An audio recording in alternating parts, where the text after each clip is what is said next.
Warning. Actonville TV disclaimer. The views and opinions expressed in this program are those of the host, authors, and do not necessarily reflect the official policy or position of any religious affiliation.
Vanakkam, Namaste, Namaskaram, Sai Ram, Jai Shri Ram, Swamiye Saranamayappa, Govinda, Govinda. Good evening, everybody. Welcome to the show.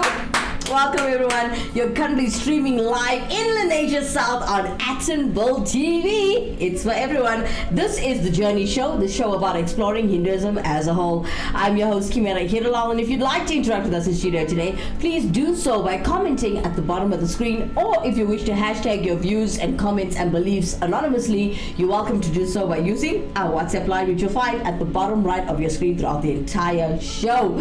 Devin Naidu coming in on YouTube. Namaskaram to you too, Devin. Thank you so much for joining the show. And as we always do, open up our show and our prayers in Hinduism. Let's open it up with praising Lord Ganesha. As you know, you cannot go any further before praying to him first, or going to him first.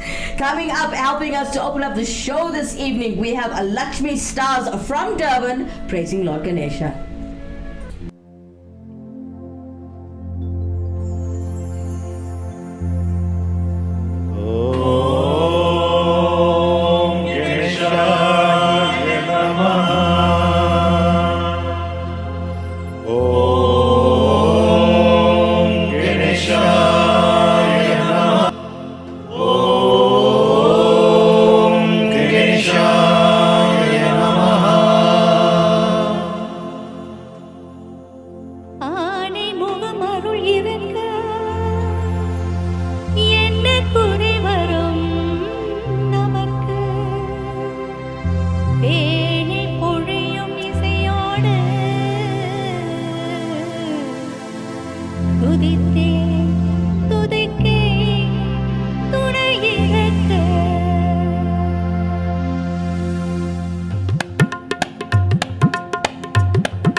Jai Ganesha. That was a beautiful delivery and performance by Lakshmi Stars from Durban, praising and worshipping Lord Ganesha, everybody. All right. So as we're getting into it, it is a beautiful Friday evening and happy spring month to everybody before it gets really hot. I shouldn't say enjoy this month while you can, as it is my birth month. I'm born the 25th of September, people. Yes. We got Basil Wesley James coming in from Facebook. Good evening, family. Well, welcome to the show, Mr. James. Thank you for joining the show. All right, so today, for those of you who are new, I'm your host, Kimera Heeralal, and yes, the show is called The Journey. It's about exploring Hinduism as a whole. Now, if you want to join the conversation, please do so by commenting at the bottom of the screen. If you want to keep your views and comments, well, anonymous, you can hashtag it anonymous and drop us a message on our WhatsApp line, which you'll find at the bottom right of your screen throughout the entire show. Now, for those of you who just joined us and you have missed the other episodes of what we're talking about, it is Geeta Week here on Actonville TV, and well, they call it Geeta Week. We are going to extend Geeta Week over 18 days, as there are 18 chapters in the Bhagavad Gita. Now, today we are doing Geeta Week Part 7, okay, Chapter 7. So, if you are searching for this episode, ladies and gentlemen, in the future, this is episode 86, right? So, if you are searching for it, you will have to search for Bhagavad Gita Chapter 7, and you will find it. We did realize, the directors and the whole production team and I sat down and we realized, hey, if we're searching for these shows in the future, how will we find chapters 1, 2, and 3, because we did not title it Chapter 1 or Chapter 2 or Chapter 3. We called it Part 1, Part 2, Part 3. But hey, listen, we made a bit of a boo-boo there, but you can find it if you go to chapters 4, 5, 6, 7, like that, because now you can just backtrack it as it's in the 80s, the episodes of the 80s. Alright, and now that we have that cleared up, we are teaching about the Bhagavad Gita Chapter 7. Let's join Dr. P.K. Maestri in his beautiful lounge and listen to his teachings. Good evening, the viewers of Actonville TV. This evening, I'll gild you the name of the great Bhagavad Gita. The Bhagavad Gita that I'm holding in my hand has 717 pages. Here's your cover. There's the back page. There's the spine of the book. The great Bhagavad Gita. In this first 6 chapters of this great book, the living entirety has been described as non-material spirit soul, which is capable of elevating himself to self-realization by the different type of yogas.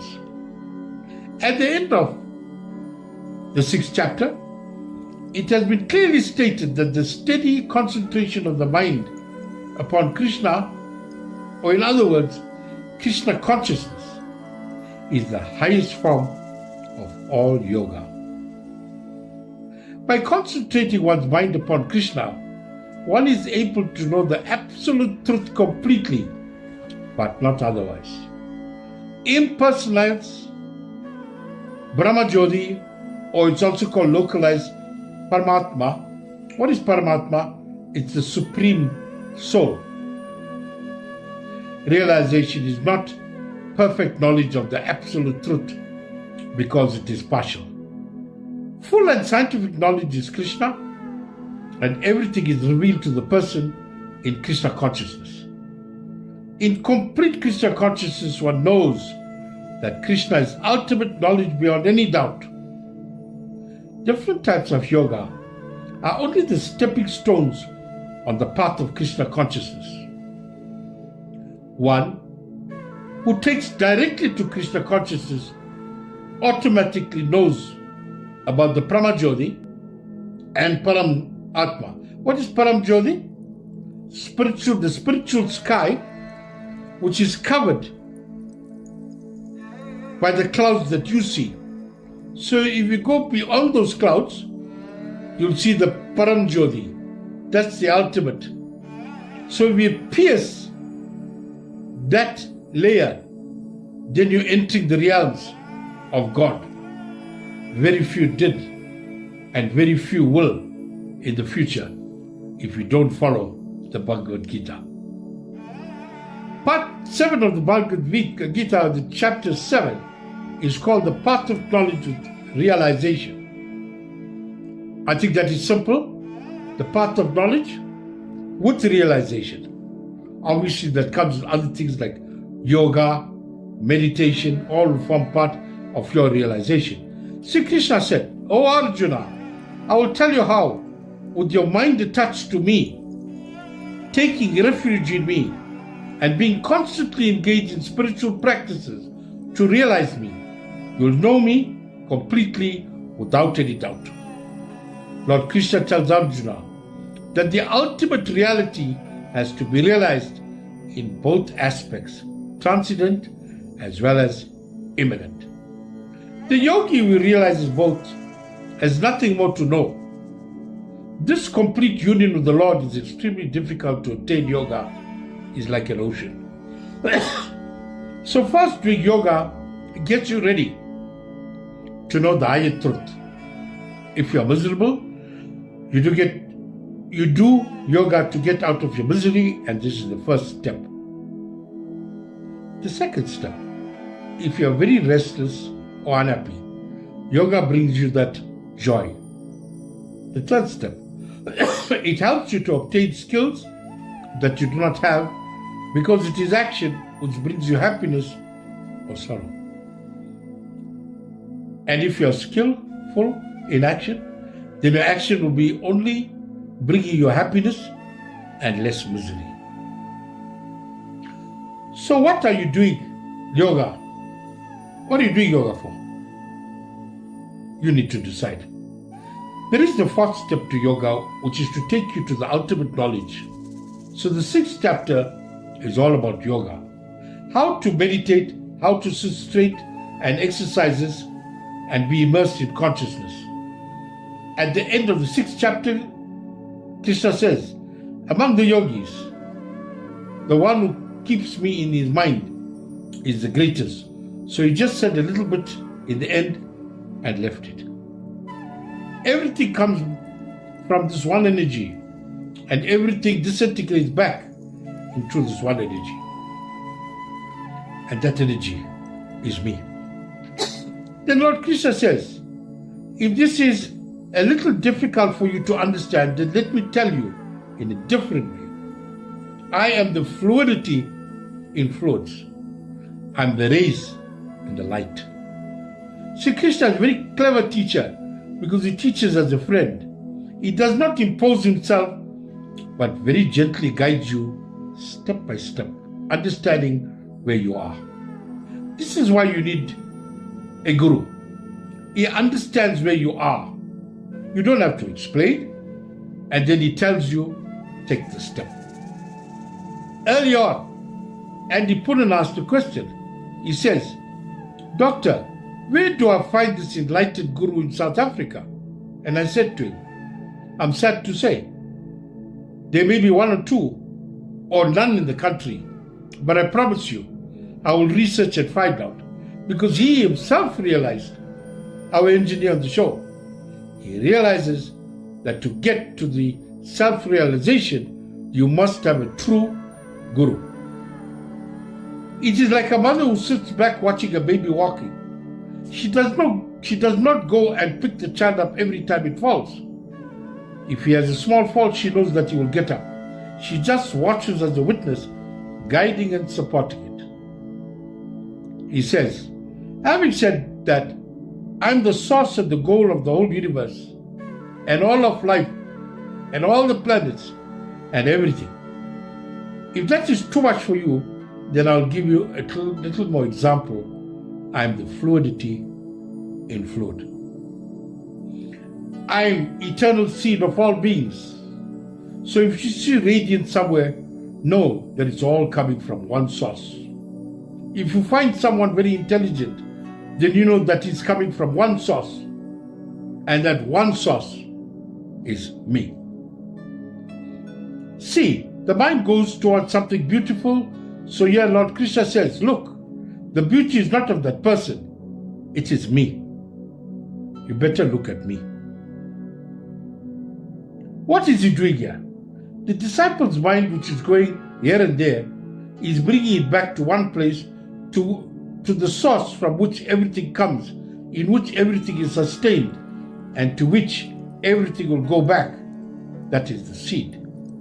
From the seed to the seed is the whole story of a tree. So he says, I am the seed which is eternal.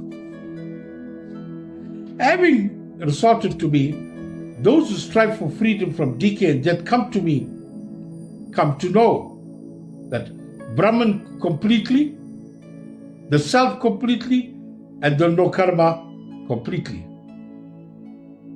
What realization is the catalyst for Kishma Bhakti? What is Kishma Bhakti? Selfless or desireless action.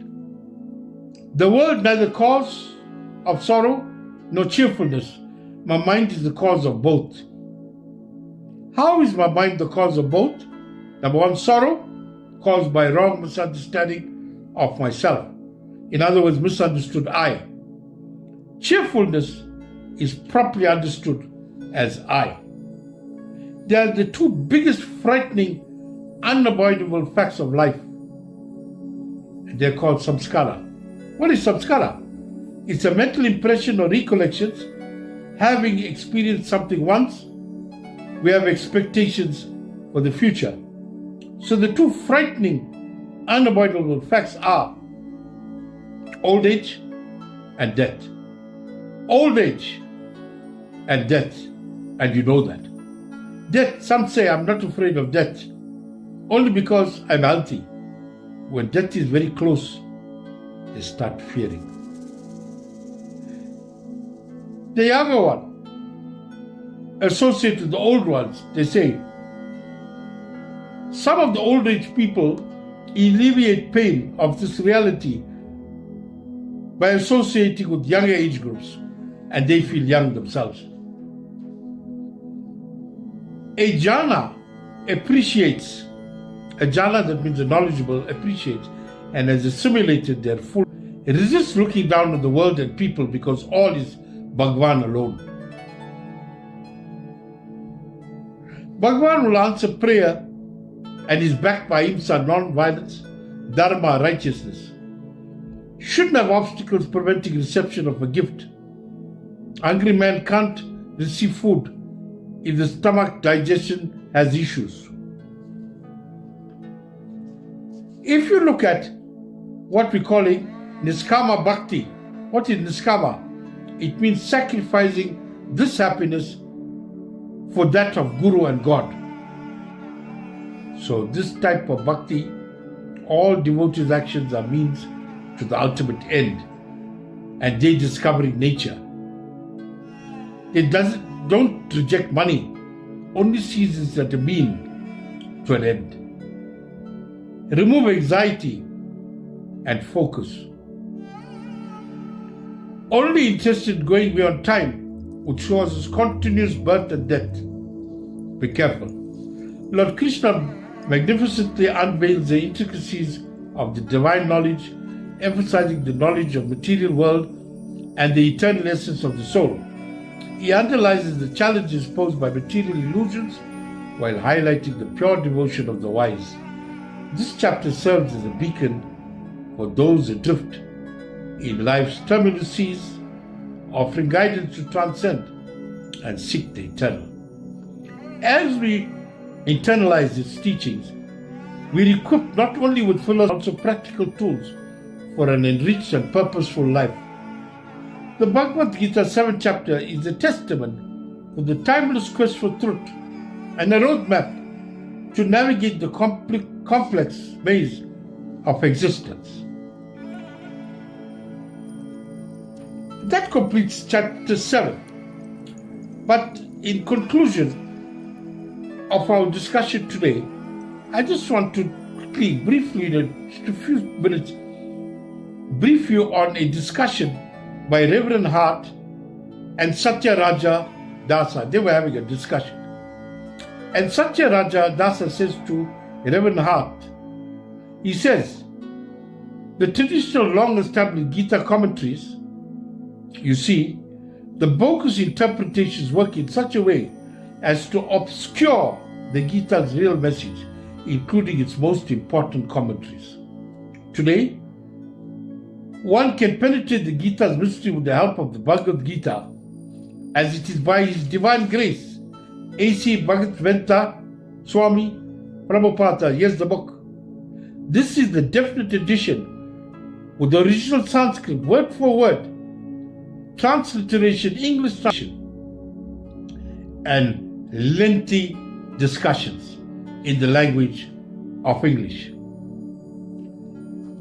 And in conclusion, final conclusion today, Satya Raja says to a reverent heart, yes, the 4th chapter of the Gita sings loudly. This is the original Sanskrit, and it says in essence that one must approach a spiritual master in discipline, succession to know the truth of the Gita. It will not be sufficient to approach an academic research scholar. The mysteries of religious literature can only be solved by practitioners and enlightened gurus. Prem Namaste, and I thank you.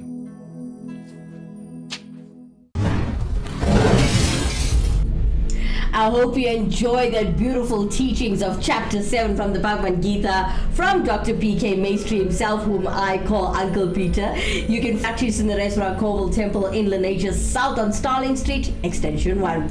Alright, so when we come back, we're going to join Shashi Gasain all the way in London, educating us about chapter 7 of the Bhagavad Gita. Straight after this commercial break.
Vanakkam, Namaste, Namaskaram, Sairam, Jai Shri Ram, Swamiye Saranam Govinda, Govinda, Govinda. Welcome back, everybody. Alright, if you just joined us, you are currently streaming live with us in Lanesia South on Attenville TV. It's for everyone. Well, this is the Journey Show, the show about exploring Hinduism as a whole. I'm your host, Kimera, Heeralal, and if you'd like to join the conversation, you can comment at the bottom of the screen, or as I see the director did it on the screen before time.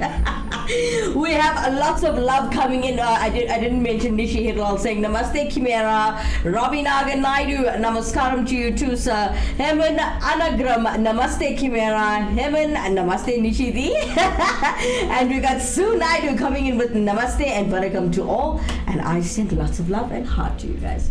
Alright, so thank you all for joining the show and supporting our channel, our TV channel, as it is a growing station, and we love it when you like, share and subscribe to this channel, because it helps us to grow as well as educate you. So as long as we keep growing, we will keep educating and we will keep doing our seva. Alright, ladies and gentlemen, before we get back into the teachings of the Bhagavad Gita, Chapter 7, Part 7 on Attenville TV, the Journey Show, let's praise, as you can see, Lord Krishna by my side.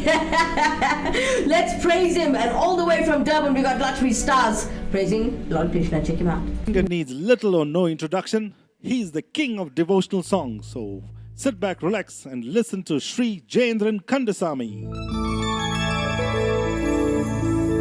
ஆதி பரஞ்சோதியாய் பண்டு பகிரண்டுமாய் அநாதியாய் நின்று நாமும் கோவிந்தா கோவிந்தா கோவிந்தா அடிமுடியின் நடுவாரும் எளியவன் களிகூறு பண்பு வைத்திருந்த நாமும் கோவிந்தா கோவிந்தா கோவிந்தா நீதி நிலையாகவே உச்சி மலை மீதினில் குளிய நின்று நாமும் நேசமுடனே கருட வாகன நீரெறிய பண்பு வைத்திருந்த நாமும்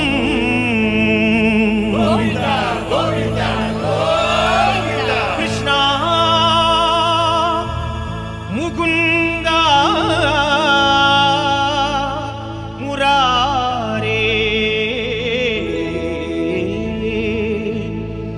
ஜெய கிருஷ்ணா முகுந்தா முராரே ஜெய கிருஷ்ணா ஜெய கிருஷ்ணா ஜெய கிருஷ்ணா முகுந்தா முராரே ஜெய கிருஷ்ணா முகுந்தா முராரே ஜெய கிருஷ்ணா முகுந்தா முராரே கருணா சாகரே நாயகே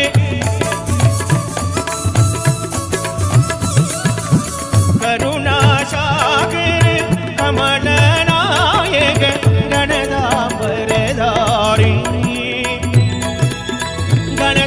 கணதாம்பரதாரி கோபாலா கிருஷ்ணா முகுந்தா முராரே ஜெய கிருஷ்ணா முகுந்தா முராரே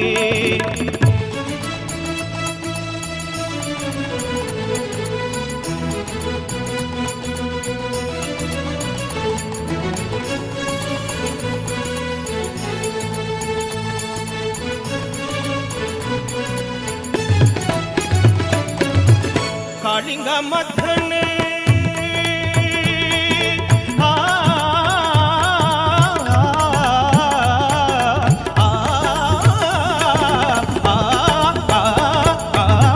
காளிங்க மத்தனே கம்ச விபூதன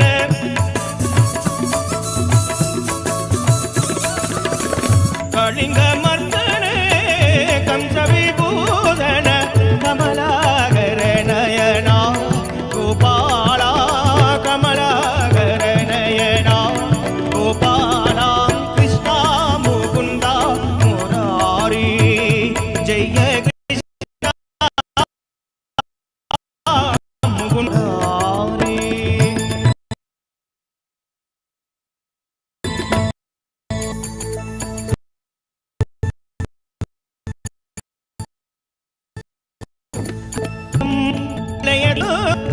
மதுர முரளி ரவலோலம்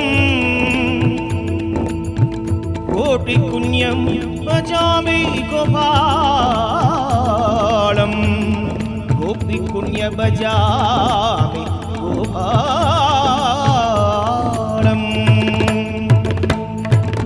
கோபி ஜன மன மோகன யாவத்ய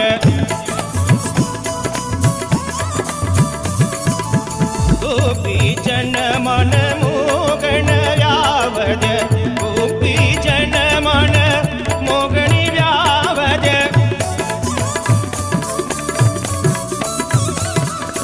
गोपी जन मन मोगनि व्यावद्यं कुवलय धननीलं मुकुन्दा कुवलय धननीलं मुकुन्दा कुवलय धननीलं गोपाला कृष्णा मुकुन्दा मुरारी जय कृष्णा मुकुन्दा मुरारी गोविंद बोलो हरि गोपाल बोलो गोविंद बोलो हरि गोपाल बोलो गोविंद बोलो हरि गोपाल बोलो गोविंद बोलो हरि गोपाल बोलो गोविंद बोलो हरि गोपाल बोलो गोविंद बोलो हरि गोपाल बोलो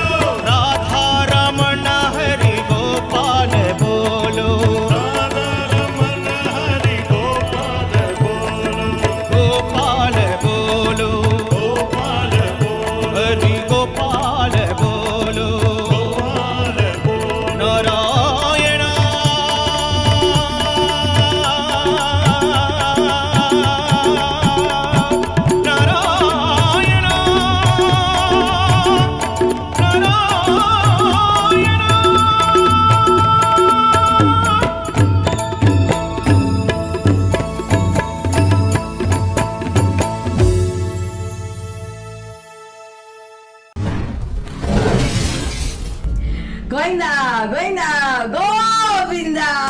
What a beautiful delivery from Lakshmi Stars from Durban, ladies and gentlemen. I love this band. I love this band. They are legends. They're well known in the country. I'm sure you know them as well. And when they play, they make you want to go. I brought my thumbs to the studio. Alright guys, as it is a beautiful Friday night, we are learning about, the Bhagavad Gita. And it is Geeta Week on Atonville TV. And Geeta Week is actually 18 days on the Journey show. So we are teaching chapter 7. Let's bounce all the way to London and take a look at what Shashi Gosai has put together for us in educating us about what is chapter 7 about in the Bhagavad Gita. Namaste, I'm Shashi Gosai. So before we go on to chapter 7, let's recap and see what we've seen so far. So we've seen Arjun overcome with this extreme grief right in the middle of the battlefield, asking Krishna ji for some help, some guidance of what he should do. And Krishna ji proceeds by giving him the eternal essence, the message, the knowledge in chapter 2. So what did he say? Step 1 is Karam Yoga, which is purify the mind of selfish desires to gain supreme knowledge. Step 2, Karma Sannyasa, which are activities reduced to the bare minimum, leading to the final step, Step 3, Dhyana Yoga or meditation. So in the 6th chapter, Krishna ji actually told us the technique of meditation. But the question is, who or what do we meditate to? And this is how it proceeds. Firstly, Krishna ji wants us to understand his true nature, his completeness or samagram. He's not what we see in pictures as a human being. It's the sheer vastness and enormity of nature that encompasses him. But it is something that will address our sorrows. Shri Krishna ji says that when we start making an attachment to a higher deity, our lower attachments to objects will automatically drop. When we're in distress, we rely on family, friends, or even money. But none of these can guarantee their support and sometimes are very unreliable. As one develops bhakti yoga or devotion, we'll find we can rely on this supreme support which is there all the time. And we'll start relying on this more than our worldly goods or even people around us. We need a higher deity to whom we can divulge all our sorrows, all our insecurities. And he is the only one who will actually give us peace. So Shri Krishna ji tells Arjun to pay particular attention to the next concept because it's not easy to grasp. He's going to impart all this knowledge about God and his formless self and the wisdom to recognize it. Krishna ji says those who seek this divine knowledge are very rare. Out of the thousands who try, there's only a handful who will actually grasp this concept.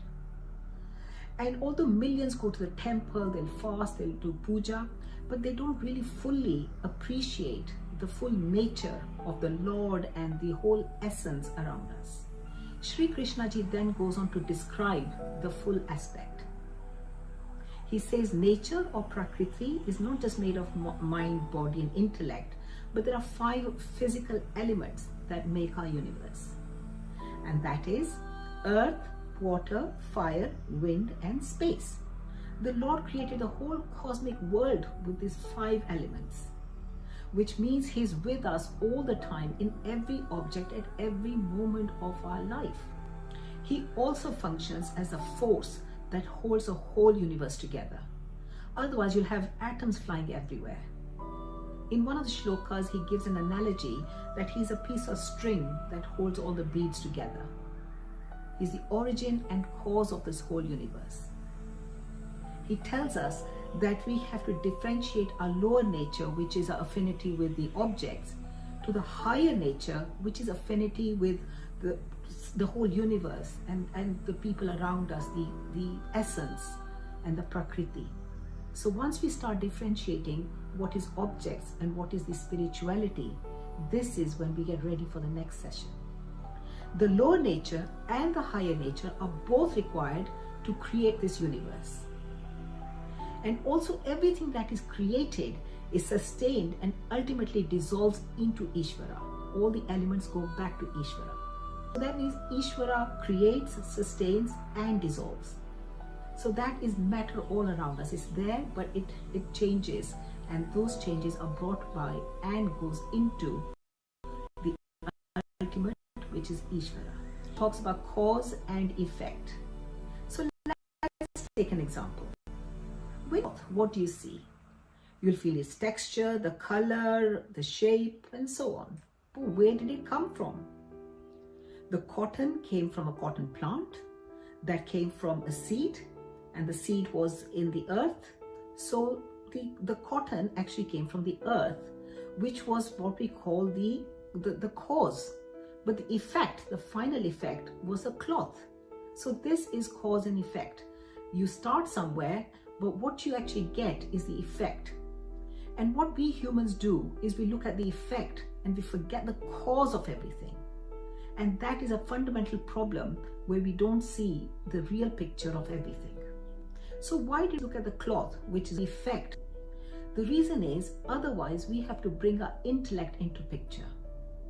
Most political, social, economic movements fail because they do not look at the symptoms and only look at the effect, the final thing. So this is a failing in humans. Therefore, Shri Krishna Ji is asserting the fact that Ishvara is everywhere. And even though our eyes can only see the deity in front of us, our intellect tells us there is a bigger cause, and that is Ishvara. Seeing Ishvara in everything is a huge milestone in our spiritual path. So how do we learn to remember that Ishvara is everywhere at all times? Shri Krishna Ji begins by indicating that Ishvara is in every essence of everything. To explain to us better, he starts giving us a list of examples so they're more tangible and we can understand it better. And they are: Ishvara is the state or essence of water. So whenever we have a glass of water when we are thirsty, it is Ishvara that is refreshing us. Number 2, gives us brightness by the sun that helps feed us. 3, provides the ability of sound to travel so we can hear. Number 4, provides valor to men to protect their fellow human beings. 5, represents the word Om among the Vedas. It symbolically represents the eternal essence out of this entire universe is made. Meditation on the word Om is considered one of the highest meditations possible. Number 6, fragrance in flowers. Number 7, heat in the fire. Number 8, life force present in all plants, animals and human beings. Number 9, energy behind the control of our senses or tapas. Number 10, eternal seed of all plants. Number 11, the intelligence in the intelligent. Number 12, the radiance in contented people. Number 13, the inner strength that is free from selfish desire and attachment. As mentioned in the last chapter, Prakriti or nature is made of 3 gunas, which is in everything around us, whether it is body, mind, taste, food, mood. At the internal level, Sattvic mind is serene with knowledge, Rajasic mind is active, and Tamasic mind is dull and tied to ignorance. At the external level, we see all these in our personalities. For example, Sattvic, our mind and intellect, Rajasic, our limbs because they perform action, and Tamasic, our bodies, as it doesn't like to move. A lot of energy is required to move our bodies. These 3 aspects of Prakriti cannot exist on their own. They need a force or a base to support them and hold them together. And Shri Krishna Ji says that is Ishvara. Ishvara provides existence to these 3 aspects. Therefore, Ishvara is everywhere, in every object, in every person, and in every situation in the universe. These 3 gunas overpower our senses, and we start putting everything by name and form in different compartments in our head. And we forget that the original cause was Ishvara himself. So how do we develop this ability to pierce through these gunas and see the real essence, the real Ishvara around us. First, let's understand what is actually preventing us from actually contacting Ishvara. And Sri Krishna ji says that there's a force called Maya in our minds, which is a barrier between us and Ishvara. And the only way we can actually pierce it is by just accepting Ishvara and actually surrendering to the whole universe. If we have an ego and we want to assert our personality, it's the Maya that gets strengthened. We need to de-establish our own personality and individuality and actually strengthen our devotion to Ishvara. We need to get rid of this I or I-doership and actually accept Ishvara's Maya. On a daily basis, we should continue our duties as was prescribed in the last chapter. But we need to change our attitude. Whenever we start giving importance to worldly things, for example, people, objects, or universe, we should check ourselves and devote it to Ishvara instead. We start training our thoughts. The practice of all this training will actually get us closer to Ishvara. Sri Krishna ji says it's deluded people who run after materialistic things or other people. They forget that the force behind everything is Ishvara himself. So if we embrace Ishvara, we actually get the totality of everything around us and not just particular objects which will give us very momentary happiness or satisfaction in any way. Sri Krishna ji is a very methodical teacher. He likes to classify knowledge, and he classifies devotees in 4 different types. The first one is artha, or the distressed. When such devotees are in trouble, for example in health or money issues, they approach Ishvara for help. Usually such devotees would not have remembered Ishvara if they were well off or they had no source of affliction. Regardless, Ishvara accepts them as his devotees. Number 2, the jignasu, or the inquisitive.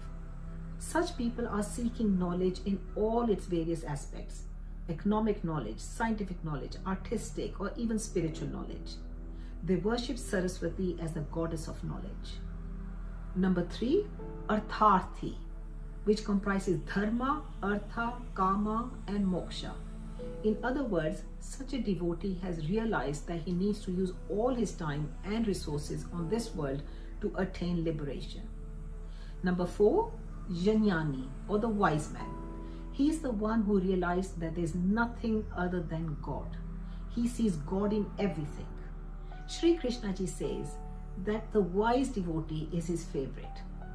He's had his ups and downs in life, but he's analyzed the situations and realized that the only way out was complete devotion to Ishvara.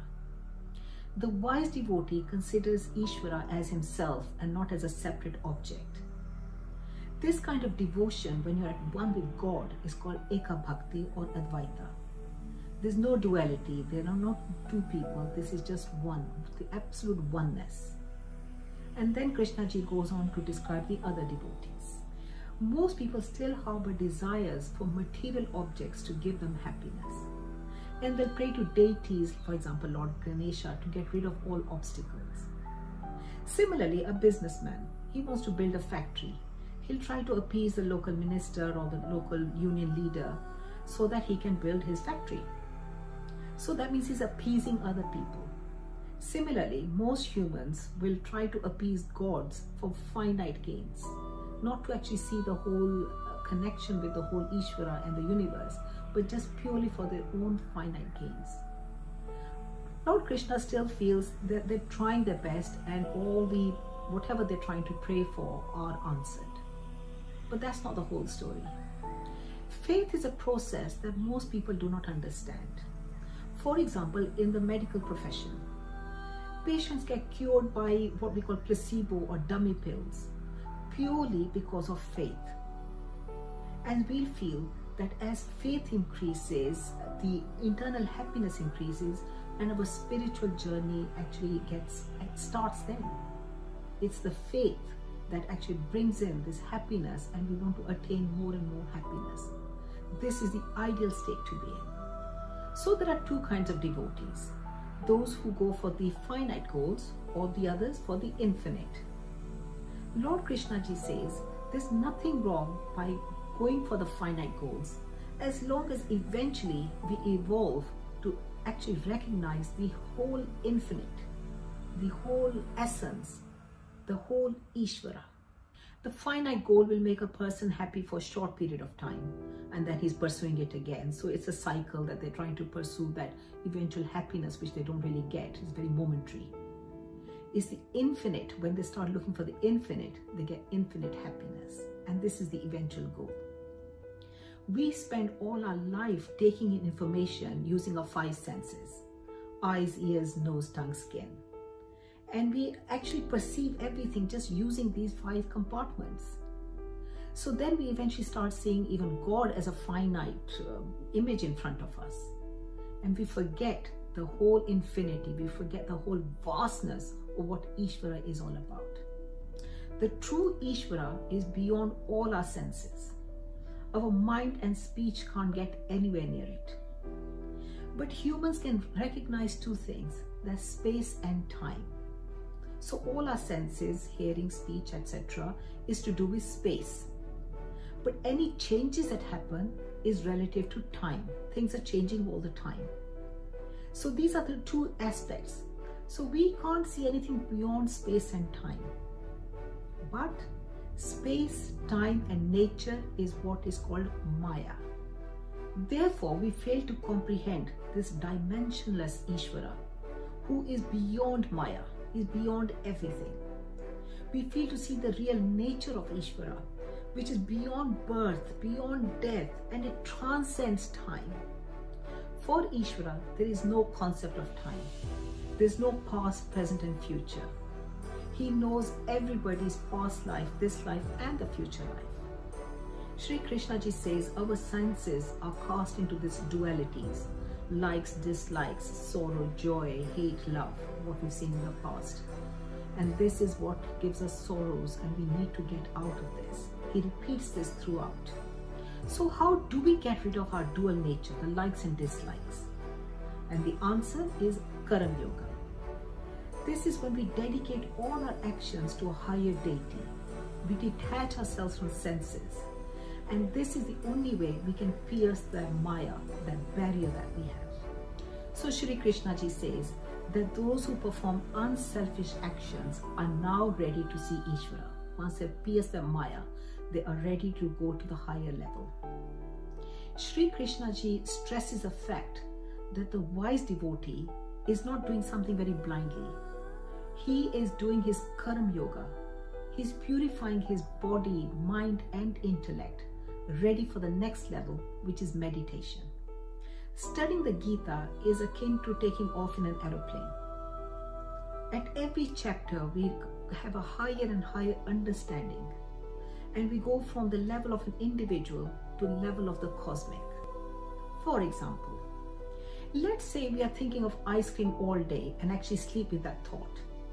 What will be your first thought when you wake up? Ice cream, of course. And this is what Shri Krishna ji says, that whatever we are thinking and we sleep with, that will be our destiny in the next life. So, if we are thinking at the time of death about worldly goods, we get worldly goods. But at the time of death, if we are thinking of Ishvara, we're thinking of God, and we do our prayers at night, we will attain Ishvara. Therefore, the practical lesson is that we should be thinking of Ishvara at every moment of our time doing our duties, because we don't know when we are going to die, and it's the last thoughts that matter. Well, I hope you enjoyed listening to that little bit of Hindu religion. I'll be bringing chapter 8 next. See you soon. This is Shashi Gosai. Thank you. Shashi Gosai, ladies and gentlemen, live on Atonville TV on the Journey Show. Thank you so much, Auntie Shashi. Namaste to you too. We've got Sue Naidu coming in on YouTube, and she says, "You look beautiful, Kimera." Thank you so much, Sue Naidu, for joining the show. I hope you subscribe to our channel. If you haven't done it already, please do it now. Thank you so much for the compliment. All right, let's take a quick break. When we come back, we've got our praise and worship to Lord Krishna, the entire show. straight after this.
Vanakkam, Namaste, Namaskaram, Sai Ram, Jai Shri Ram, Swamiye Saranam Goinda, Goinda, Govinda. Welcome back, everybody. All right, welcome to the show. For those of you who just joined us, a little late as we start streaming at 7 o'clock. But hey, as I promised you guys, this is a show about exploring Hinduism as we educate you like you're doing. You know, same like church, same like temple. You know, you go to temple, they teach you a little, you pray, you do a little something. Now let's go back to the praying part. Let's praise and worship Lord Krishna with Lakshmi Stars from Durban. Check them out.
Govinda, Govinda. Well, Lakshmi stars are praising and worshipping Lord Krishna live on Actonville TV, ladies and gentlemen. Thank you so much for joining the show, everyone. Thanks to everybody commenting and interacting with us in studio today, as I'm so happy to see so many views. Thank you guys so much for your support. Coming up next, though, the 108 Principles of the Value System from the Thirukural. Let's take a look. Today's lesson from the 108 Principles of the Value System from the Thirukural is number 5. Know that all things are temporary.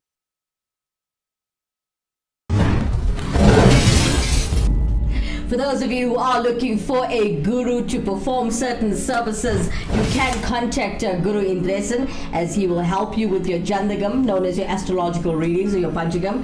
He does your Navagraha Shanti, your house prayers, your business prayers, your car prayers, your temple and hall weddings, your ceremonies like your 16 days and your 1 year.